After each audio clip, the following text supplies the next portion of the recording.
अब कलयुग में श्री हरि महाविष्णु तिरुपति बनकर क्यों प्रकट भये हैं। आहा, राम जी ने रामायण में कहा, गोस्वामी जी ने लिखा, मां जानकी जी से कहा पंचवटी के सन्निकट में, तुम पावक करहूं निवासा, तुम पावक करहूं निवासा। ध्यान से सुनिएगा, तिरुपति बालाजी का अवतार क्यों हुआ आपको समझ आ जाएगा। चौपाई है, राम जी कह रहे माता जानकी जी से, तुम पावक करहूं निवासा, तुम पावक करहूं निवासा। तब लगी करहूं निशाचर नासा, सब लगी करहूं निशाचर नासा। तब लगी करहूं निशाचर नासा, तब लगी करहूं निशाचर नासा। सीताराम सीताराम सीताराम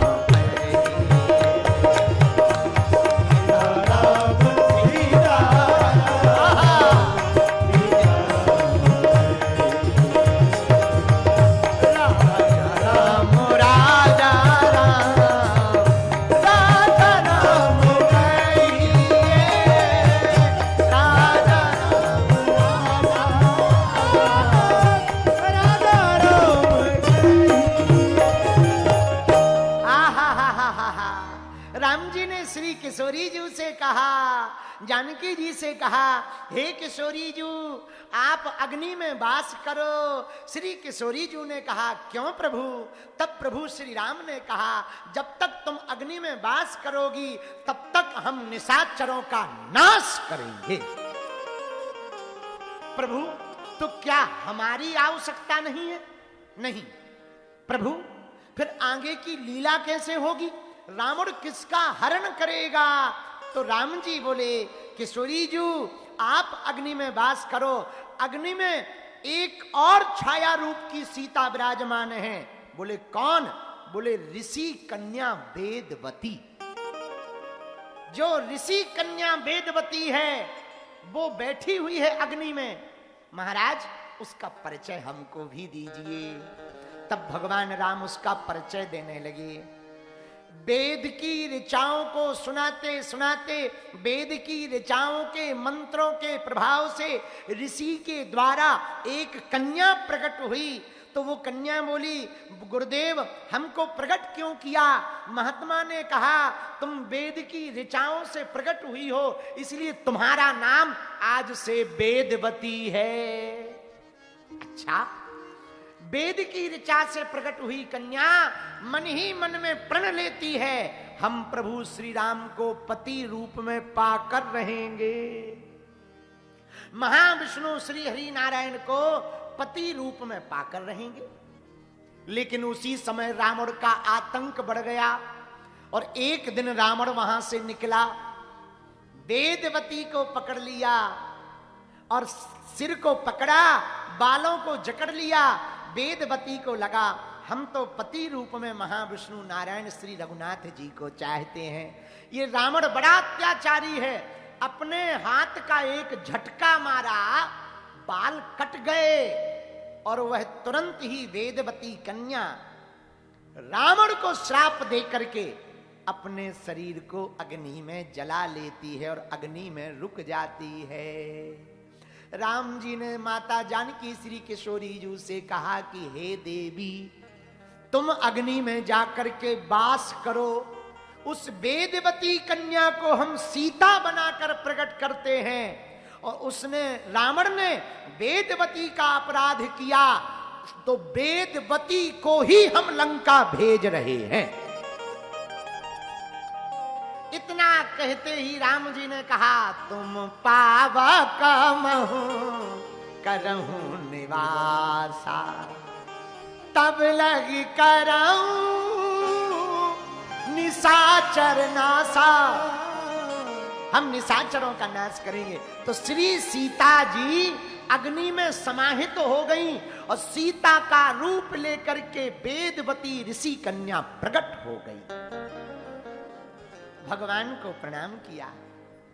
अंत तो गत्वा, जब लंका में रावण मर गया, लक्ष्मण जी वानर भालू सहित अशोक वाटिका से वो वेदवती कन्या जो सीता का रूप धारण करके छाया रूप में बैठी थी, उनको लेकर आए। दुनिया वालों ने अपभ्रंश करके हमारी माता जानकी पर उंगली उठाई और राम पर उंगली उठाई कि राम जी कितने विचित्र हैं। सीता जी की परीक्षा ली। अरे निकम्मो, नक कटाहरो मूसर चंदो, पहले पढ़ो तो। राम जी ने परीक्षा नहीं ली जानकी माता की ना, वह वेदवती कन्या को वापस अग्नि में पहुंचाना था, असली किशोरी जू को बाहर लाना था, इसलिए अग्नि को जलाया गया। लेकिन जैसे ही वह वेदवती कन्या जाने लगी तो रोने लगी। क्यों रो रही हो? बुरा ना मानो, हम आपको पति रूप में प्राप्त करना चाह रहे थे और आपने बड़ी कृपा की, हमको यह रूप दिलाकर सेवा का मौका दिया, लेकिन अब आप हमारे साथ पुनः बुरा कर रहे हैं, हमको फिर से त्याग रहे हैं। राम जी ने कहा, देवी सुनो, हम एक पत्नी व्रतधारी हैं, मर्यादा पुरुषोत्तम है, इसलिए मर्यादा का खंडन नहीं हम कर सकते। माना कि तुमने भूमिका सीता की निभाई, लेकिन हम अपनी मर्यादा भंग नहीं कर सकते। पर देवी, तुम्हारी भक्ति से और तुम्हारी शक्ति से हम परिचित हैं, हम तुमको वचन देते हैं, तुम्हारी इच्छा क्या है? उस कन्या ने कहा, वेदवती ने, प्रभु हमको आप पत्नी रूप में स्वीकार करिए, बस पानी ग्रहण रह गया, अब अग्नि तो हो ही गई है, भावर और पड़ जाने दो। राम जी ने कहा, अभी नहीं, कलयुग में धूमधाम से हम दोनों का विवाह होगा, तुम चिंता मत करो, हम श्रीनिवास बनकर आएंगे, तुम आकाश राज की पुत्री पद्मावती बनकर के आओगी और हमारा तुम्हारा विवाह होगा। वह कन्या प्रसन्न हो गई और श्री राम कलयुग में श्रीनिवास रूप में प्रकट भये और आकाश राज की पुत्री के रूप में पद्मावती प्रकट भई। वही वेदवती कन्या पद्मावती बनी। अब दोनों का विवाह कब हुआ सुनो। आकाश राज की पुत्री पद्मावती तो बन गई वेदवती, राम जी बन गए श्रीनिवास। पर एक लफड़ा हो गया। क्या? भृगु जी ने भगवान विष्णु के हृदय पर चरण का प्रहार कर दिया, लात मारी। जब लात मारी, चरण का प्रहार किया, तो एक दिन लक्ष्मी जी ने प्रभु से कहा कि आपने हमारी नाक कटवा दी। विष्णु भगवान बोले क्यों? तो भगवान से बोली लक्ष्मी जी कि पार्वती और बाकी सब हम पर हंसती हैं कि तुम्हारे पति एकदम सीधे हैं। बताओ, बाबा भृगु जी ने तुम्हारे पति के सीने पे लात मार दी और कुछ नहीं किया। तो भगवान विष्णु बोले, देवी ये हमारी महानता है, इसमें तुम्हें प्रसन्न होना चाहिए। हम ब्राह्मणों पर हाथ नहीं उठाते, हमारी भक्ति है। तो बोले हम नहीं मानेंगे, कुछ जवाब दो वरना हम भाग जाएंगे। विष्णु भगवान बोले कल जाना हो आज चली जाओ, हो कल जाना हो आज अभी चली जाओ, यू कैन गो, हम नहीं सुधरेंगे।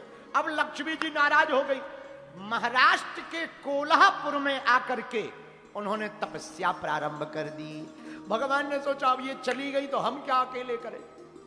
तो इधर आकाश राज की पुत्री पद्मावती हुई तो भगवान विष्णु श्रीनिवास बनकर प्रकट हो गए। अब बोले भाड़ में गया, लक्ष्मी जी तो है ही नहीं, ब्याह कर लो। और आकाश राज की पुत्री, राजा था आकाश राज, उसने कहा विवाह तो हम किसी बड़े खानदान में करेंगे जिसके पास रुपया पैसा हो। तो श्रीनिवास प्रभु ने कहा चिंता मत करो, हम ऐसी बारात लेके आएंगे तुम देखते रहोगे। तो कुबेर से धन उधार मांगा भगवान, धन उधार मांगा कुबेर से शादी के लिए।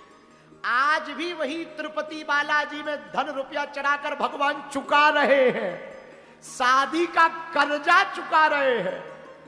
तो श्रीनिवास महाप्रभु ने कुबेर से धन उधार मांगा और खूब ढोल नगाड़े लेकर के ब्याह किया। अब शादी हो गई, पद्मावती बड़ी खुश। इधर नारद जी श्रीमन नारायण नारायण नारायण, श्रीमन नारायण नारायण। नारद जी पहले यहां तिरुपति में आकर शादी में सम्मिलित हुए, फिर कोल्हापुर पहुंच गए। लक्ष्मी जी से बोले माता की जय हो। लक्ष्मी जी बोली बेटा कहां घूम रहे? बोले घूम नहीं रहे, शादी के लड्डू खाकर आए। किसकी शादी? अरे आपको पता नहीं? नहीं हमें नहीं पता। तो प्रभु ने आपसे पूछा नहीं? अरे बोले बातें मत बनाओ, शादी किसकी? बोले नारायण भगवान की, तुम्हारे पति देव की। कहां हो गई? दक्षिण भारत में। कहां? चेन्नई के बगल में। कहां? तिरुपति में हो गई। अब लक्ष्मी जी बड़ी नाराज, तुरंत गरुड़ जी को बुलाया, क्योंकि स्वामिनी है वैकुंठ की, तो गरुड़ वाहन को बुलाया। मारे क्रोध के चली आई तो पृथ्वी कांपने लगी। तो पद्मावती बोली प्रभु श्रीनिवास से ये बताओ ये भूकंप क्यों आ रहा है? भगवान बोले तुम्हारी जेठनी आ रही है, तुम्हारी बड़ी वाली आ रही है। कौन बड़ी वाली? अरे समझ जाओ, एक और है ना। ओ हो, अब हम क्या करें? भगवान बोले कुछ नहीं करना, चुप रहना, बड़ी है। तुम छोटे बनकर रहना, चुप रहना। वो गरम तो तुम नरम बन जाना। अब लक्ष्मी जी नाराज होकर के आए, ये क्या है? हमसे नहीं पूछ सकते थे, हमें बताना चाहिए था। और तुरंत पद्मावती की तरफ देख करके बोली तुमने पूछा नहीं कि इनकी पहले भी शादी हो चुकी? और भगवान से अब वही बात है, खूब नाराज हुई। भगवान ने सोचा बड़ी गड़बड़ हो गई, अब क्या किया जाए? पद्मावती को बड़ा भय लगा। भगवान बोले भयभीत ना हो, पर डर के मारे पद्मावती भगवान के हृदय के दक्षिण भाग में विराजमान हो गई। आज भी तिरुपति बालाजी के दक्षिण भाग हृदय में पद्मावती निवासरत हैं। श्री हरि के हृदय में, श्री तिरुपति बालाजी के हृदय में लक्ष्मी जी को देखकर भगवान ने कहा देवी अब मामला खत्म हो गया, क्योंकि तुम्हारा ही वो रूप था, अब नाराज ना हो। फिर लेकिन तुम हम पे नाराज हुई हो तो तुमको भी दंड मिलना चाहिए। अब तुम हमारे यहां साइड में नहीं पुजोगी ना खड़ी होगी, नीचे जाओ। कौन सा शहर है? तिरुपति। तिरुपति में नीचे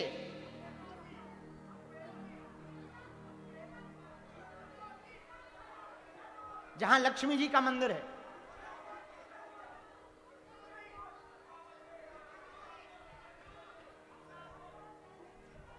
त्रिंचनूर,